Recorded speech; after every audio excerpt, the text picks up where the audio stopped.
Hello प्यारे बच्चों, कैसे हैं आप। प्यारे बच्चों, आज हम समझेंगे ये समीकरण है, इसको हम विलोपन विधि द्वारा हल करेंगे। अब समीकरणों को कई तरह से हल किया जाता है, विलोपन विधि, प्रतिस्थापन विधि और बजर गुणनखंड विधि द्वारा समीकरणों को हल किया जाता है। लेकिन इस समीकरण को हम विलोपन विधि से हल करेंगे। तो हल करने से बच्चे पहले आप सब्सक्राइब और कमेंट और लाइक ज़रूर कीजिए। तो इसमें हम क्या करेंगे, अब यहाँ लिख देंगे विलोपन विधि।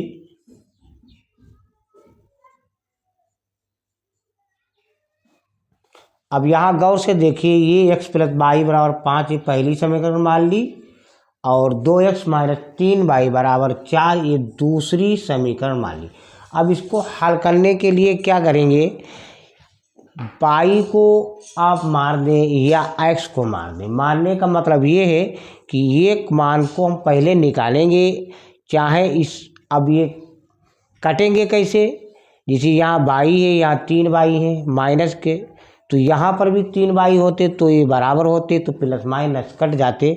यहाँ x है और यहाँ 2x है, यहाँ पर भी बराबर नहीं है।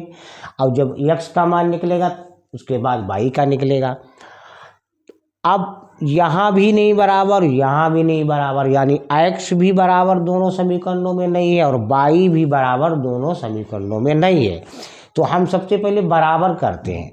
अब बराबर कैसे करेंगे, यहाँ है y, तो ये जो पहली समीकरण है, अब यहाँ है -3y, इसलिए इस वाली समीकरण को यानी पहली समीकरण को हम 3 से गुणा कर देंगे। अब यहाँ हम लिख देंगे समीकरण 1 को 3 से गुणा करने पर। अब यहाँ से लेकर के यहाँ तक पूरी समीकरण है। अब जब हम 3 से गुणा करेंगे तो सभी को यानी पूरी समीकरण को गुणा करेंगे।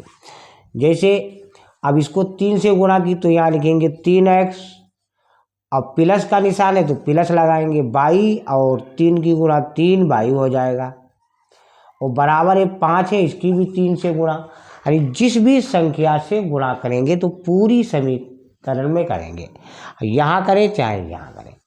अब यहाँ हो जाएगा 15, क्योंकि 3 पंजे 15 होते हैं, ये हमारी तीसरी समीकरण बन गई। इतना समझ में आ गया। अब यहाँ -3y है और यहाँ +3y है, तो हम ऐसा करेंगे, तीसरी और दूसरी को हल करेंगे, यानी समीकरण 3 और 2 को हल करने पर तो ये 3 है, दूसरी हमारी ये है 2x - 3y = 14। अब इसको हम हल करेंगे। अब देखिए यहाँ गौर से, यहाँ +3y या -3y, तो प्लस और माइनस जब बराबर होते हैं तो बीजगणित में कट जाता है, इसको हमने काट दिया। अब ये प्लस प्लस में तो प्लस प्लस में जुड़ते हैं, तो 2x और 3x हुए 5x, और इधर है 15 और 14 हुए 19। अब यहाँ पर 5x = 19 है, तो मान हमको x का निकालना, यहाँ हो जाएगा x बटे वो 19/5, क्योंकि यहाँ गुणा में है इसलिए इधर बटे में पहुँच जाएंगे। यहाँ प्लस में होते तो इधर माइनस में पहुँच जाते। यहाँ अगर 5 -x होते, अगर माइनस में होते तो इधर प्लस में, और इधर प्लस में होते तो इधर माइनस में, लेकिन यहाँ गुणा में इसलिए बटे में आ जाते। कहीं भी संख्या 5x बराबर या 3x बराबर कोई भी संख्या हो तो इधर गुणा में हो तो इधर हम बटे में कर देते हैं। तो x का मान हमारा 19/5 आ गया, यानी x का मान तो आ गया, लेकिन y का मान कैसे निकालेंगे। तो y का मान निकालने के लिए हमारे पास ये 2 समीकरण हैं, x + y = 5 और 2x - 3y = 4।